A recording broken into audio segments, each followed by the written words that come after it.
अस्सलाम वालेकुम, मेरा नाम तैयबा है और मैंने आप लोगों के साथ पिछले लेक्चर में एक्सपेरिमेंटल साइकोलॉजी और एक्सपेरिमेंट की डेफिनेशन शेयर की थी। और मैंने आप लोगों से ये कहा था कि मैं एक्सपेरिमेंट जो है वो आप लोगों के साथ एक शेयर करूँगी। तो आज जो हम एक्सपेरिमेंट मैं आपके साथ शेयर करूँगी वो ये है कि हमारी सेंस ऑफ स्मेल और पर्सनैलिटी टाइप में आपका आपस में रिलेशन है। कि मतलब आपकी पर्सनैलिटी टाइप जिस तरह की होगी, इंट्रोवर्ट होगी, एक्सट्रोवर्ट होगी, एम्बिवर्ट होगी, जिस तरह की भी पर्सनैलिटी टाइप होगी, आपकी सेंस ऑफ स्मेल के बारे में चॉइस भी वैसी ही होगी। अगर हमारी जो पर्सनैलिटी है वो एक्सट्रोवर्ट होगी तो हमारी जो परफ्यूम की चॉइस है वो डिफरेंट होगी। अगर हमारी पर्सनैलिटी टाइप एम्बिवर्ट होगी या एक्सट्रोवर्ट या इंट्रोवर्ट होगी तो हमारी जो चॉइसेस ऑफ स्मेल है वो डिफरेंट होगी। तो हमारी जो चॉइसेस ऑफ स्मेल है वो डिपेंड करती है हमारे पर्सनैलिटी टाइप पे कि हमारा पर्सनैलिटी टाइप क्या है।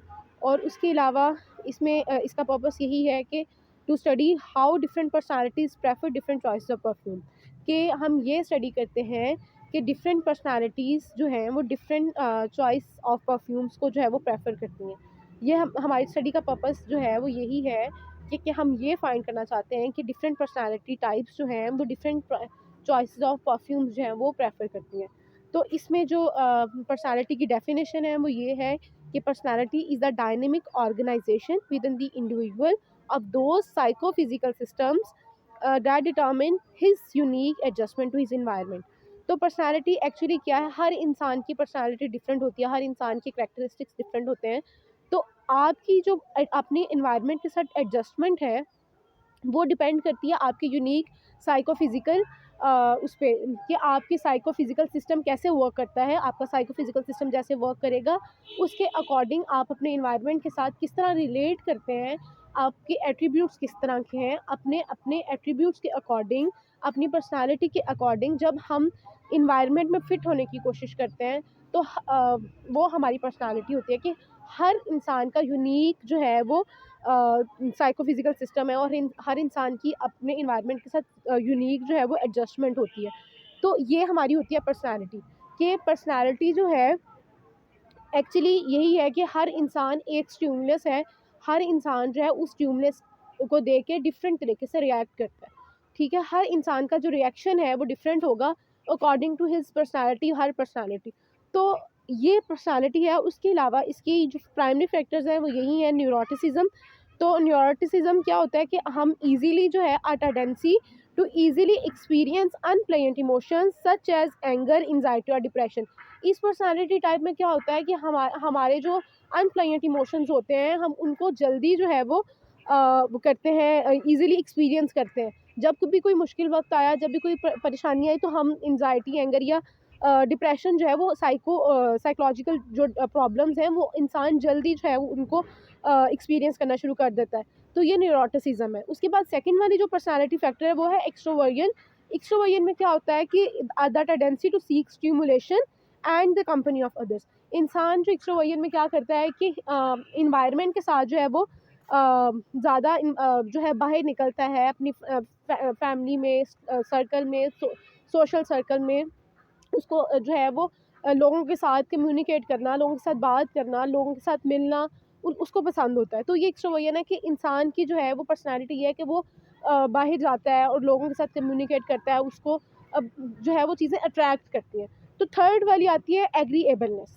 इसमें क्या है, are tendency to be the compassionate and cooperative rather than suspicious and antagonist. इसमें क्या होता है कि हम कोऑपरेटिव होते हैं, कंपैशनेट होते हैं। इसके बजाय ये नहीं कि मतलब कोई कोई बात करते हैं तो हम उसे एग्री कर लेते हैं, एग्रीएबलनेस है ना इसमें। तो हम उस चीज़ को एग्री कर लेते हैं, किसी के पर्सपेक्टिव पे, किसी के पॉइंट ऑफ व्यू के मुताबिक जो है वो हम उस चीज़ को एग्री कर लेते हैं। लेकिन इसमें इस पर्सनैलिटी फैक्टर में ये चीज़ नहीं होती कि हम लोगों के अगेंस्ट जाएंगे, अपने जो है वो सोसाइटी के रूल्स और रेगुलेशंस और कस्टम्स के जो है वो अगेंस्ट जाएंगे। इस पर्सनैलिटी फैक्टर में ऐसा कुछ नहीं होता। इस पर्सनैलिटी फैक्टर में सिर्फ यही है कि आपके जो इन्वायरमेंटल रूल्स हैं, जो जो किसी भी सोसाइटी के रूल्स हैं, कुछ भी रेगुलेशंस हैं, कुछ भी कस्टम्स हैं, वैल्यूज़ हैं, आप उसके अकॉर्डिंग ही हर चीज़ करते हो। आप कोऑपरेटिव पर्सनैलिटी होती है आपकी। तो ये एग्रीएबलनेस है। ये फैक्टर हो गया। उसके बाद नेक्स्ट फैक्टर है हमारे पास कॉन्शा इस फैक्टर में क्या होता है कि are tendency to show self discipline and act dutiful and aim for achievement. इसमें इंसान जो है वो अपने फ़राइज़ को पूरा करता है, उसका अपना सेल्फ डिसिप्लिन भी बहुत अच्छा होता है और वो हमेशा कुछ ना कुछ अचीव करने का उसका एम होता है कि मैं ये भी अचीव कर लूँ। एम ऑफ अचीवमेंट, जो जिस इंसान में एम ऑफ अचीवमेंट है, सेल्फ डिसिप्लिन है और उसके अलावा अपने अपने काम को, अपना फ़र्ज़ को अच्छे तरीके से पूरा करता है, तो ये एक पर्सनैलिटी टाइप है। उसके बाद ये पर्सनैलिटी फैक्टर भी है। उसके बाद 5वें वाला जो है ओपननेस टू एक्सपीरियंस होता है। इसमें क्या होता है कि appreciation of art, emotion, adventure and the unusual ideas and imaginative and curious. तो इसमें क्या होता है कि इंसान जो है हर वक्त रेडी रहता है कि वो इन्वायरमेंट में एक्सपीरियंस करे। आर्ट को जो है वो एप्रिसिएट करता है, एप्रिसिएशन ऑफ आर्ट है इसमें। एडवेंचर उसको बहुत पसंद होता है और उसके अलावा इसमें जो इमेजिनेटिव फीलिंग्स होते हैं, पोइट्स होते हैं, राइटर्स होते हैं, इमेजिनेटिव और क्यूरियस होता है। उसके अलावा अनयूजुअल आइडियाज़ होते हैं। तो ये हमारे पास प्राइमरी फैक्टर्स थे पर्सनालिटी के। उसके बाद हमारे पास द बिग 5 पर्सनालिटी ट्रेट। तो यही वो 5 ट्रेट्स थी जो मैंने आपके साथ शेयर की कि कौन-कौन सी हमने देखी। इन न्यूरोटिसिज्म, एक्सट्रोवर्जन, एग्रीएबलनेस और नेक्स्ट 2 हमने जो देखी थी वो। उसके बाद नेक्स्ट हमारे पास है बिग 5 पर्सनालिटी ट्रेट, वही है। इसमें यही है कि the big 5 personality traits are the best accepted and most commonly use model of personality in academic psychology. Academic psychology में जो पर्सनालिटी के लिए जो मॉडल यूज़ किया जाता है वो यही है। उसके अलावा इसमें इस टेक्निक को यूज़ करके हम फैक्टर एनालिसिस भी कर सकते हैं। हम देख सकते हैं कि एक इंसान है, उसके अंदर ये जो फैक्टर्स हैं ये कितने पाए जाते हैं, उसके अकॉर्डिंग हम उसकी पर्सनालिटी को कह देते हैं कि ये एक्सट्रोवर्ट है, ये इंट्रोवर्ट है, या एम्बीवर्ट है। तो मतलब वो फैक्टर्स को देखते हुए हम जज कर सकते हैं, हम कह सकते हैं कि ये जो है इसकी पर्सनालिटी टाइप ये है। उसके बाद नेक्स्ट हमारे पास आता है अब एक्सपेरिमेंट जो मैंने आपके साथ एक्चुअली शेयर करना था वो ये ही था जो मैंने आपको शुरू में बताया। देयर इज़ अ हाइपोथेसिस, इसका क्या है, there is a relationship between the choice of smell of perfumes and the personality type.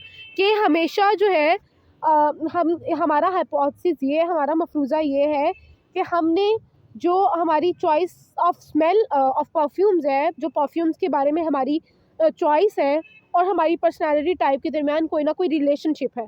हमारा हाइपोथेसिस ये है। उसके बाद इसमें मैंने जो है वो पार्टिसिपेंट जो है वो बीएस ऑनर्स के 3rd सेमेस्टर के लिए आप कोई भी पार्टिसिपेंट ले सकते हैं, कोई भी लोग ले सकते हैं, कुछ भी, मतलब कोई भी आपका सैंपल हो सकता है। अब वो तो आपके एक्सपेरिमेंट पे डिपेंड करता है। ये तो मैं वैसे ही आप लोगों के साथ शेयर कर रही हूँ कि हमारे पर्सनैलिटी टाइप का और हमारी सेंस ऑफ स्मेल का या चॉइस ऑफ स्मेल का आपस में रिलेशनशिप होता है। उसके बाद इसकी एज रेंज जो थी वो 20 से लेकर 22 ईयर्स थी।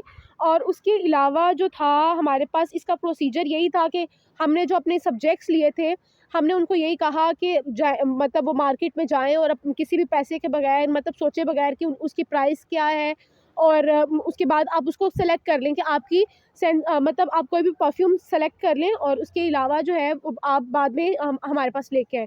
तो उसमें क्या होता है कि जब हर इंसान अपनी मर्ज़ी से उस किसी भी प्राइस की उसको देखे बगैर जो है वो बस स्मेल के अकॉर्डिंग जो है उसको कहा कि वो ले आए, कि जो उसको स्मेल पसंद आती है वो ले आए। तो उसके अकॉर्डिंग फिर बाद में जब वो हमें आके पार्टिसिपेंट ने दिखाए तो उसके बाद हमने देखा कि जो है पर्सनैलिटी टाइप जो है वो बहुत ज़्यादा अफेक्ट करती है हमारी चॉइसेस ऑफ परफ्यूम पे, कि हम परफ्यूम की कौन सी चॉइस जो है वो सेलेक्ट करते हैं। तो इसके अलावा नेक्स्ट हमारे पास यही है कि उसके बाद हमने पार्टिसिपेंट को मतलब इसमें हम कोई भी जो है वो वे यूज़ कर सकते हैं, लेकिन ये एक्सपेरिमेंटल साइकोलॉजी है। एक्सपेरिमेंटल साइकोलॉजी में मैंने आप लोगों के साथ शेयर करूँगी कि हम एक्सपेरिमेंट किन किन तरीक़ों से कर सकते हैं। सर्वे है, उसके अलावा केस स्टडीज़ हैं, उसके अलावा जो है वो लैब एक्सपेरिमेंट है, ऑब्जर्वेशनल स्टडीज़ हैं। तो ये सारे एक्सपेरिमेंट के तरीके हैं। तो इसमें हम कोई भी तरीका यूज़ कर सकते हैं, कोई भी जो है वो वे यूज़ कर सकते हैं उसको देखने के लिए कि पर्सनैलिटी टाइप का चॉइस ऑफ परफ्यूम पे क्या इफ़ेक्ट है। उसके बाद नेक्स्ट हमारे पास मैंने जो सैंपल लिया उसमें यही था, जो एक्सट्रोवर्ट थे उनमें यही था कि वो फ्लावरी और जो है स्वीटी, स्पाइसी, फ्रूटी, मतलब उनकी चॉइस ऑफ परफ्यूम ये थी। लेकिन जो इंट्रोवर्ट थे उनकी ज़्यादातर जो है वो स्वीटी, फ्लावरी और मतलब इसमें जो रिज़ल्ट आया था इसका हाइपोथेसिस का, वो ये हाइपोथेसिस तो प्रूव्ड हुआ कि वाक़ई में ही जो है वो आपकी चॉइस ऑफ परफ्यूम और पर्सनैलिटी टाइप जो है वो आपस में इंटरलिंक है, रिलेशनशिप है उनका, कि मतलब आपकी जो पर्सनैलिटी टाइप है वो अफेक्ट करती है आपकी चॉइस ऑफ परफ्यूम पे। ये तो आपस में रिलेशनशिप आया, लेकिन हमने ये देखा कि जो एक्सट्रोवर्ट हैं वो प्रेफर्ड करते हैं फ्लावरी स्मेल को। कि एक्सट्रोवर्ट की जो प्रेफरेशन होती है वो यही होती है कि उनकी जो सेंस ऑफ जो परफ्यूम की चॉइस थी उनकी यही थी कि वो फ्लावरी स्मेल हो। लेकिन जो इंट्रोवर्ट पर्सनालिटीज़ होती हैं उन्होंने स्वीट स्मेल्स को जो है वो प्रेफर किया था। तो आपके साथ मैं नेक्स्ट वीडियो में इंशाल्लाह जो है वो शेयर करूँगी और एक्सपेरिमेंट्स, और उसके अलावा जो मैंने आपके साथ बताया कि जो एक्सपेरिमेंटल साइकोलॉजी में वेज़ ऑफ एक्सपेरिमेंट होते हैं वो कितने हैं, और मतलब मैं आपके साथ केस स्टडीज़, नेचुरल स्टडीज़ और डिफरेंट जो स्टडी लेवल्स होते हैं, डिफरेंट एक्सपेरिमेंट वेज होते हैं, वो आपके साथ ज़रूर शेयर करूँगी। आप मेरे चैनल को सब्सक्राइब करें, मेरी वीडियो को लाइक करें। Thank you so much. अल्लाह हाफ़िज़।